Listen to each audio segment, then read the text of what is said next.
The conversation is on. If you just join us, it's Editor's Firm, exclusive to Galaxy Television. And we're looking at President Muhammadu Buhari's new speech. I'm joined now by broadcast journalist Depo Olayokun. Thank you very much for finding time to come. Yeah, no problem. Good afternoon.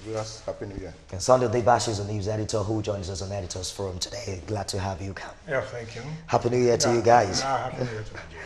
Okay, so there are a lot of mixed feelings about Mr. President's New Year's speech, but let's kickstart with that profound statement that Nigeria's challenges are more of process rather than structure, and he's of the opinion that it is important that we give any system of government we are running a long time enough to prove whether it's working or not. Let's kickstart with the process and structure. Do you agree with Mr. President on that? Yeah, interestingly, I belong to the school of thought that Nigeria's problem is not really the structure, but you have to look at the process. When you're talking about process, you are talking about individuals who are driving the process. I always make one example. There is an organization or agency of government they call NAFDAC. That's the National Agency for Food, Drug, and Nutrition Control. And we have always been having NAFDAC, maybe for over 20, 25 years now. But when a lady got there, Professor is now late, Professor Dora Akunyili, and then NAFDAC all of a sudden became something Nigerians are proud of. Maybe because of the experience she had, because she said that she had a bitter family experience from merchants of fake drugs. And we saw what happened. Interestingly, she was elevated to the position of a minister. We still have NAFDAC. We have had one or two DGs after her. Nobody seems to remember NAFDAC again. So that is exactly what I'm saying. No matter how perfect the structure is, no matter. Let's just take our constitution as an example, the one we are operating today. Are you saying it doesn't have its own inadequacies? But like some people will say, bring in the best constitution into Nigeria. Who are the people that will drive it? Let me just give you an example again. When I was with a television station as the producer of a political program, we used to have a man. He was coming from the US then, Dr. Oj or Che, I can't remember his name. He used to be the president of Anioma Association from Delta State. Those people then campaigning for, for the creation of an autonomous state. There was a day the man came on our program. Anytime he was in the country, he would say, General, are you around? I'm around, though. Let me come and appear your program. There was a day, after the program, we got talking. He said he cannot understand the problem of Nigeria. He now used the example of himself, that the same set of Nigerians that are living in the US, when they are at the airport, they queue up, following the normal protocol. He said, but the same set of people, the moment they land in Nigeria, all hell are let loose. He said he cannot understand the problem. So to me, I think, yeah, we have problem of structure, but I think more than that, we have the problem of individual, that's what they call attitudinal restructuring. Maybe that's why I want to align myself with the president.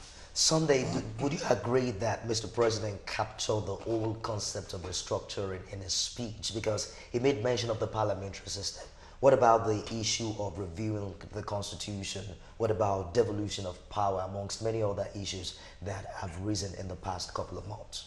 Yeah, first of all, I think they're also misunderstanding the entire concepts, because there's not much difference between structure and process.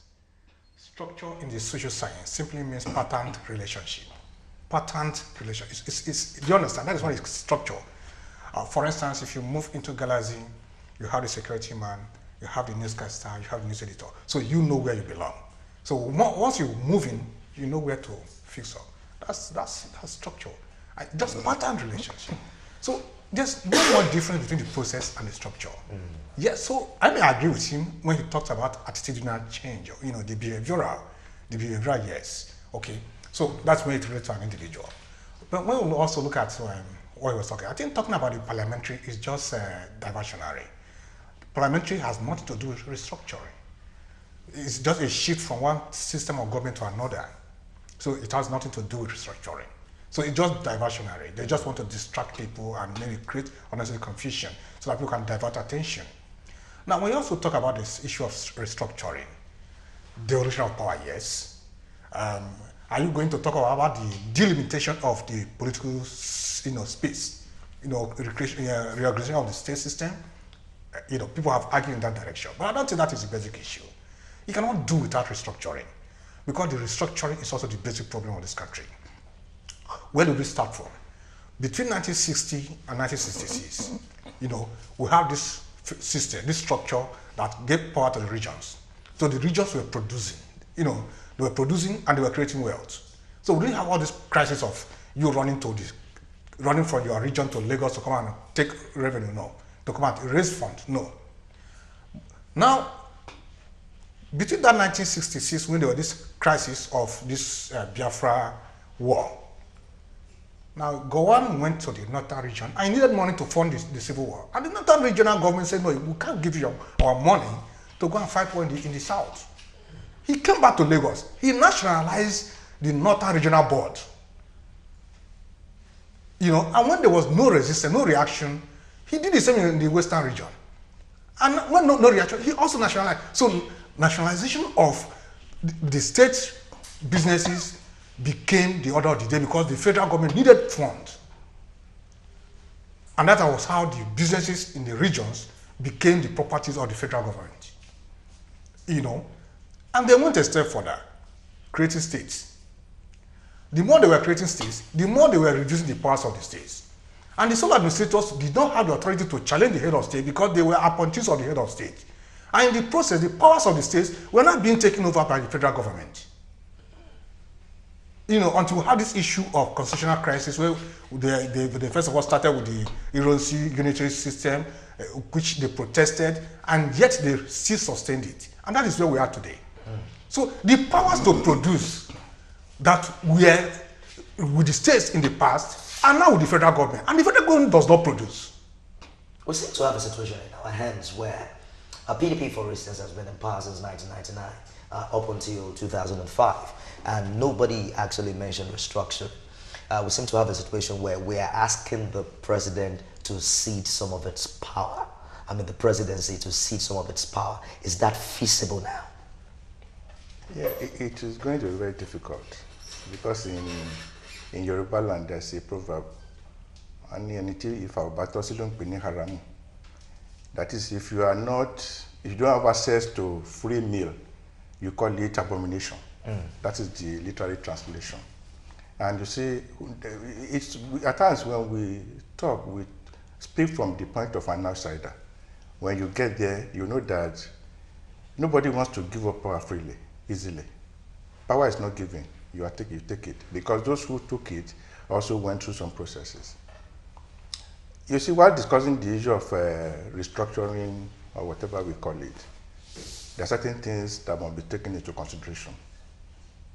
When we had the parliamentary system of government that terminated in 1966 after doing the coup, where you have the states, or let me call it region, that has some degree of autonomy, except in the area of international politics or international relations, some degree of defense that was concentrated in the hands of the national government.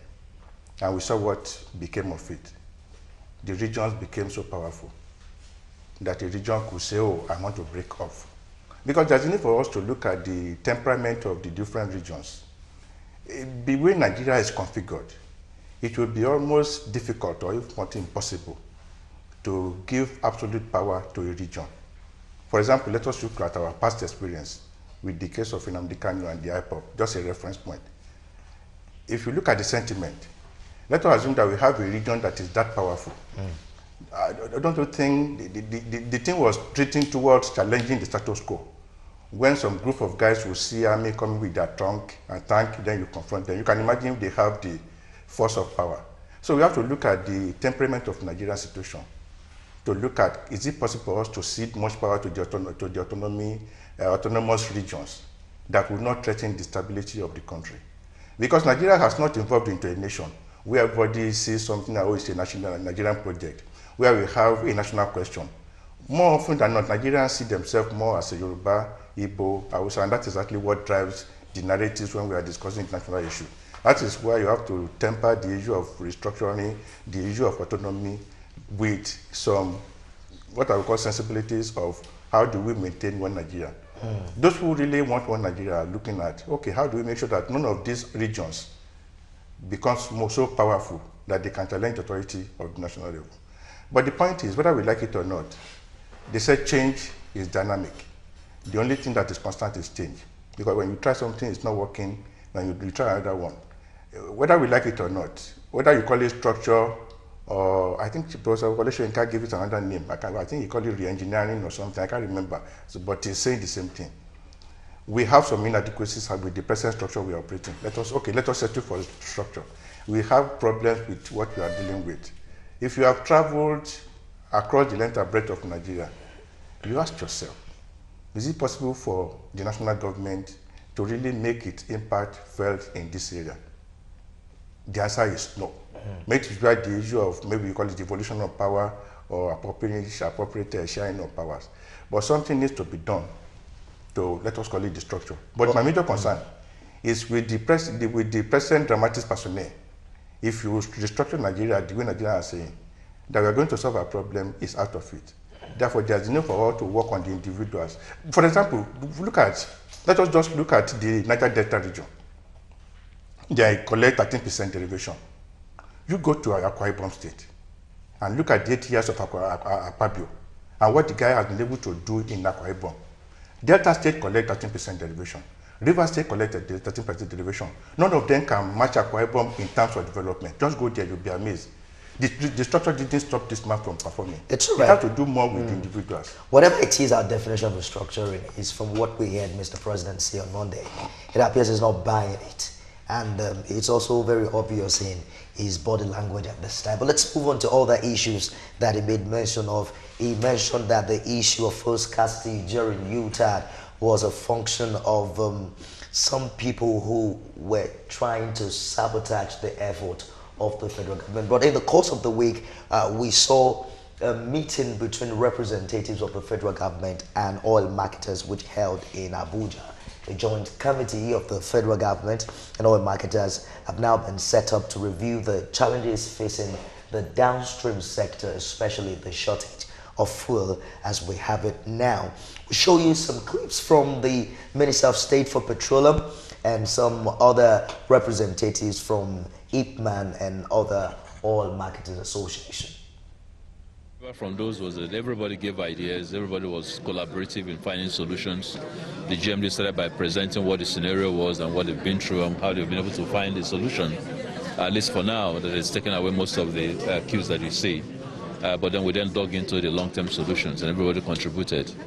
The promise from Chief of Staff, the meeting is well organized and it has given us a roadmap.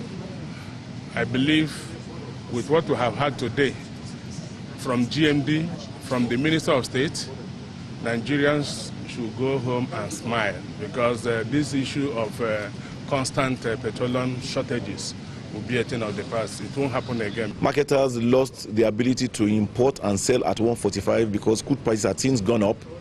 And since the price of crude is directly proportional to the price of refined products, we could not import petrol and sell at 145 anymore. So, and this business is a partnership between marketers and NNPC. Marketers bring in a certain volume, NNPC also brings a certain volume. In the past, marketers bring in like about 60%, NNPC brings about 35 to 40%.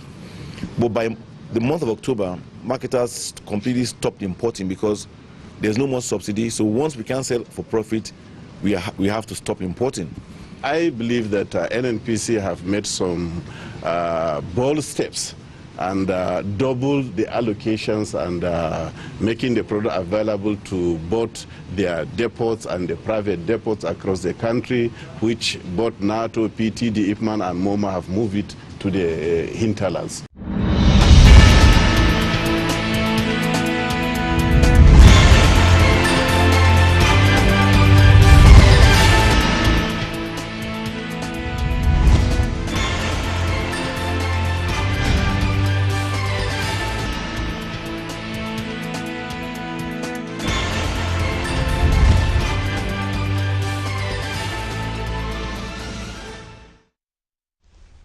Welcome back. It's Saturday's Forum exclusive to Galaxy Television. We seem to have a situation where the marketers have now denied reports that the current fuel scarcity was as a result of blackmail by some of their members. They blame the scarcity on high cost of landing of crude importation, which they say have kept them out of business and left crude importation for only the NNPC.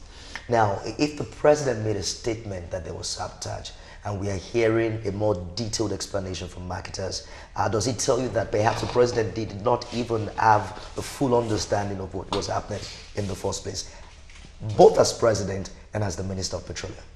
Yeah, it's obvious he didn't. And I really sympathize with him because his speechwriters do not seem to be helping the man. They write what they feel, but they don't write what is real in the open society. Now, if you listen to the president, you listen to the Minister of State for Petroleum, you also listen to the GMD NNPC, you see contradictions here and there. So you see a highly disorganized government. And again, because of this propaganda thing, the APC government seems not to know the limit of propaganda. You blame people for every failure of government. You never accept responsibility. Now this time it's not about Jonathan, it's not about PDP, it's about marketers. You know, I've always believed that the scarcity was created by the federal government as a ploy to increase the pump price of petrol. They did it in 2015 into 2016, and they succeeded. So they also started it in 2017 into 2018, is lingering. Now the statistics that they brought out say that the landed cost is 171 naira per liter. Okay, at the National Assembly, Kachuku said that the NNPC is losing 8 million naira daily importing fuel, so which is about 85 billion naira in the past 85.6 billion naira in the past 3 months. So it shows that the federal government was thinking about how to increase price, but never knew how to go about it. Now they needed to create this scarcity so that people, like in the past, who cannot argue if you can buy at 200, why not allow that to increase to 190 and all that. And I think it's very, very unfortunate, because the government is also not doing it. The reasons given, all the reasons, they all amount to failure of governance. You know, we can keep on this debate and hear from the oil marketers, hear what the Minister of State is saying. The bottom line here is that the handwriting is clear that the amount of money Nigerians buy a liter of petrol might increase in the next couple of months. Let's begin to look at the implication of this on the Buhari administration.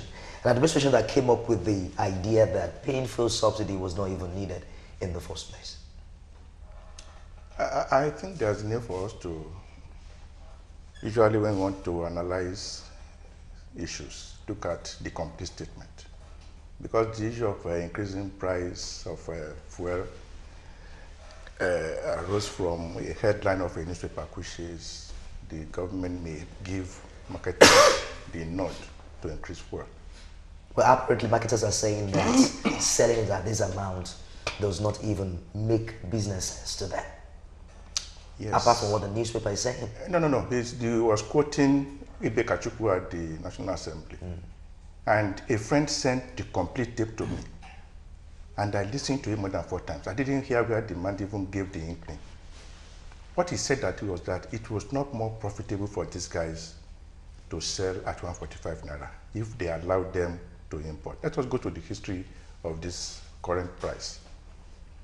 When the government increased the price from 145, not even 145, they said the ceiling was 145. You can sell below 145, but you cannot go below 145. And as at that time, they were giving them dollar exchange rate at 285 naira. And Ibe Kachuku made it very clear that if the dollar exchange comes down, that the tender, that's why they call it modulated, that they will be tinkering with the price. But for now, it shouldn't go beyond 145. And if anybody is selling at 145, that the government of Nigeria was not paying for subsidy. Up to today, there's a lady in Ibadan, I don't want to mention her name, up to today, even during the scarcity of December through January, as at yesterday, I called a friend in Ibadan who said the woman was still selling at 143 naira, a filling station, even during Christmas, December. Now, before October, these importers or marketers were giving dollar, they collected dollar, wanting to import fuel. Up to today, they did not import because according to him, what they call concessional exchange rate, that if they had imported, they would not be able to sell at 45 and make profit. That was what the president was making reference to in his speech. Why did you then collect at concessional rate when you knew it would not pay you? Now the issue of the box now falls on the table of CS, what I call it the CNN, the NNPC, to now import what all of us would use, which was not possible. NNPC does not have the facilities, either storage facilities or distribution network. They don't. That is why hitherto they were doing 40%, while the independent marketers who had the tank farms, who had the vehicles, who had the outlets in terms of filling stations were doing 60%. But because these people, when they did their computation, because of the high exchange rate, which has gone up, they've looked above that 25. After collecting the concessionary rate from CBN, said we are not going to import because we will not be able to sell at 145 naira. So what NNPC has been doing is that, okay, the little that NNPC has been importing, it's now giving it to these people. Are you getting my point? Yes. Go and sell at 145. These guys are not importing. I was in Asaba as at 6 o'clock on Thursday. A filling station that was selling fuel was selling at 230 naira. And the lady in Ibadan is still selling at 43 naira. They are all in the marketers. So if the president is talking about, because at times one of these information that the presidency has access to, we don't. They call it security report, that even governors of the state has. We are not privy to it. But there are certain questions we should be asking as journalists. If you have collected concessionary rate of dollars, why did you stop importing? You said if you have imported, you will not be able to sell. Why don't you return the one you have returned? I listened to the chairman of the independent marketers on a radio program last Saturday, where he said he gave kudos to the NNPC, what they did in December 2016 to 2017, that we didn't experience fuel scarcity, that they should have continued. Now, what Nigerians should be asking is, what did NNPC do in that 2016 that they failed to do in 2017? Because all this grammar that you and I are speaking, it doesn't concern an average Nigerian. An average Nigerian knows that I was in Asaba yesterday on Thursday evening, as at 6 p.m., I bought fuel at 230 naira. As I was coming to your studio today, at a mobile, I took by there, I bought it at 145 naira. I was asking the guy when I entered, because I wondered about 10 vehicles. I said, are you sure you are selling vehicles? You are selling for sir? Okay, you can see what I'm selling now. How much is it? He said 145 naira. Because even if he had said 200 naira, Nigeria had become accustomed to anything we see, we just buy. So I think if the president is talking about some people must be dealt with, why will a woman be selling at 43 in Badon? And some guys are selling at 230, and they're getting it from the same source. So we also had some information in the course of the